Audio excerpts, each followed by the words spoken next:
Hi friends, మా దొడ్లో చిన్న చిన్న అరటికాయలు ఉన్నాయి.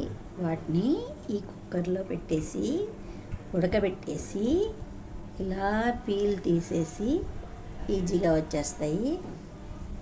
తీసేసి ఇట్లా పెట్టుకుని దీన్ని అరటికాయ పచ్చడి చేస్తాము. పచ్చడి తర్వాత చూపిస్తాను.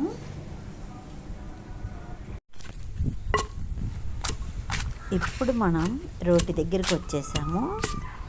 రోట్లో చక్కగా ఇట్లా పోపు అంతా వేసేసి ఎండుమిరపకాయలు, పచ్చిమిరపకాయలు, మినపప్పు, శనగపప్పు, ఆవాలు, జీలకర్ర, పసుపు అన్నీ వేయించేసుకొని కొంచెం చింతపండు నానబెట్టుకొని ఉప్పు వేసుకుని నూరేసుకోవాలి. ఉప్పు వేస్తే తొందరగా పోపు నలుగుతుంది. అదొక టిప్ అన్నమాట. అట్లా నూరేసుకొని తర్వాత చింతపండు కూడా వేసేసి రోట్లో చక్కగా నూరుకుంటే ఎంత బాగుంటాయండి రోటి పచ్చట్లు, చాలా బాగుంటాయి. మా అమ్మ చిన్నప్పుడు ఇట్లా రోట్లో చింతకాయ, గోంగూర పచ్చడి పెట్టి రోటి దగ్గరే వేడి వేడి అన్నంలో కలిపి పెట్టేది. ఎంత బాగుండేవో.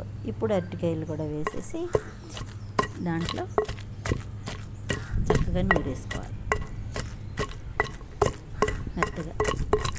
కొత్తిమీర కూడా వేసాం కదండి, చక్కగా టేస్ట్ బాగుంటుంది. ఇట్లా నూరేసుకొని మెత్తగా గుమగుమలాడిపోతుందండి, చాలా బాగుంటుంది. అరటికాయ కూరే కాకుండా పచ్చడి కూడా చేసుకోవచ్చు ఇట్లా ఈజీగా. అస్తమాను కూర తిన్న బోరు కదండి, నోటికి పచ్చడి, రోటి పచ్చళ్ళు రుచిగా ఉంటాయి. ఇట్లా రోట్లో వేసేసుకొని అరటికాయలు, ఉడకబెట్టిన అరటికాయలు ఉన్నాయి కదా, పోపు నలిగాక అది వేసేసుకొని మెత్తగా నూరేసుకోవాలి. మిక్సీలో కంటే రోటి పచ్చళ్ళు రుచిగా ఉంటాయండి. ఇది వచ్చేసరి చక్కగా మెత్తగా నూరేసుకున్నాక పోపు కూడా దాంట్లో అట్టి పెట్టుకుని పక్కన కొంచెం పోపు అట్టి పెట్టుకోవాలండి. అది కలిపేసుకొని ఊరిపోతుంది కదండి, చాలా బాగుంటుంది అన్నమాట అరటికాయ రోటి పచ్చడి.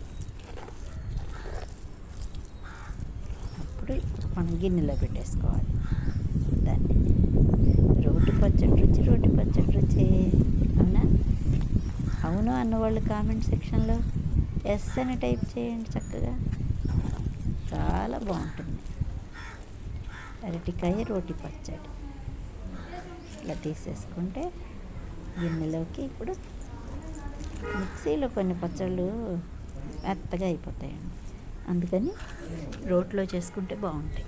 మా ఇంట్లో చిన్న చిన్న రోళ్ళు ఉంటే దాంట్లో ఉన్నా నూరుకోవచ్చు. ఓకేనా? ఇంతవరకు నా ఛానల్ని సబ్స్క్రైబ్ చేయని వాళ్ళు లైక్ చేయండి, షేర్ చేయండి, సబ్స్క్రైబ్ చేయండి. Thank you for your encouragement. ఇలా ఎన్నో మంచి రెసిపీస్తో మీ ముందుకు వస్తాను. అంతవరకు బై ఫ్రెండ్స్, టేక్ కేర్. చాలా బాగుంది కదా. ఈరోజు నా రెసిపీ నచ్చినట్లయితే మంచిగా కామెంట్ చేయండి, లైక్ చేయండి, షేర్ చేయండి మీ ఫ్రెండ్స్.